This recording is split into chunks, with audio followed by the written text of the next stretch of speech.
Барлықтарыңызға сәлем. Бүгін сіздермен зерттеу әдістері, аускультация, пальпация, перкуссия жайлы да айтатын боламыз. Негізі біз алдымызға науқас келген кезде бірінші кезекте біз зерттеу әдістерін жүргіземіз. Неге? Себебі зерттеу әдістерінсіз ол науқастарға нақты диагноз қоя алмаймыз. Зерттеу әдістері үш топқа бөлінеді. Физикалық зерттеу әдістері көзбен қарап тексеру, пальпация, перкуссия. Лабораториялық зерттеу әдістері жалпы қан анализі, зәр анализі, биохимиялық анализ. Аспаптық зерттеу әдістеріне аускультация, ЕКГ, пульсоксиметрия, рентген, КТ, МРТ, УЗИ, термографиялық зерттеу әдістері кіреді. Жалпы біздің алдымызға науқас келген кезде біз оны объективті тексеруіміз керек. Оған мысалы түріне қараймыз, шашына, бойына, толық па, арық па, біз осының барлығын көзбен қарап тексереміз. Пальпация науқастың денесін қолмен ұстап көру тәсілі. Бұл кезде біздің қолымыз жылы болу керек. Пальпацияны біз қай кезде жасаймыз? Соқыр ішекке, панкреатитке және де гастритке күдік болған кезде пальпация жасап анықтауға болады. Пальпацияның өзінің кезеңдері бар. Мысалы ретінде науқас алдымызға келіп тұр. Оның іші ауруы мүмкін, мысалы біз ол науқасқа сұрақ қоюымыз керек ауру сезіміне байланысты. Ауру сезімі қандай, қашан басталды, қалай басталды, немен байланысты, ауру сезімі тарала ма? Одан кейін консистенциясы. Ол кезде біз ұстап тұрған жеріміз қатты ма, жұмсақ па, немесе желе тәрізді, мүмкін ол мақта тәрізді жұмсақ болуы мүмкін. Одан кейін жылжымалылығы. Ол жер жылжи ма, немесе бір орында тұра ма, жылжыған кезде ауру сезімі бола ма? Қосалқы ағзалар. Аурудың айналасындағы ағзаларға мән беруіміз керек.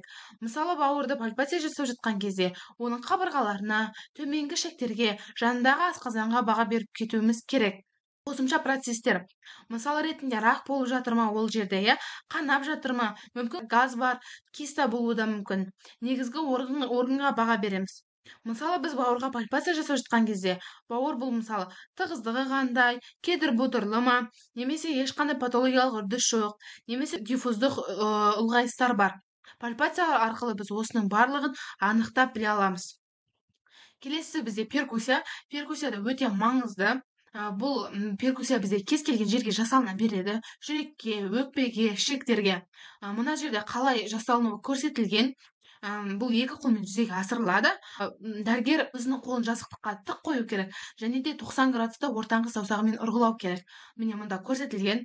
90 градусқа қойылу керек, мұндай 45 градусқа былай қолды қоюға болмайды. Перкуссия жасаған кезде әр органның өзінің дыбыстары бар.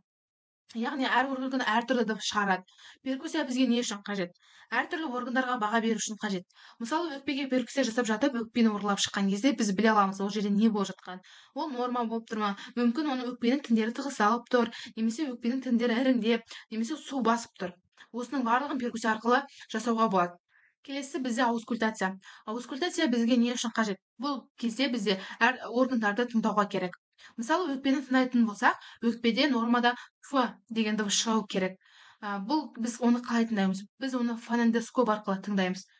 Бұл кезде өкпеде әртүрлі, мысалы, өкпенің әртүрлі патологиялары болған кезде әртүрлі дыбыстар шығарылады. Нормада ол Ф-ға ұқсайтын дыбыс шығу керек. Келесі бізде аппараттар. Мұнда таразы, бұл біздің науқастың салмағын өлшеуге көмектеседі. Бұл пульсоксиметрия, бұл қандағы оттегінің деңгейін және сатурацияны анықтауға көмектеседі.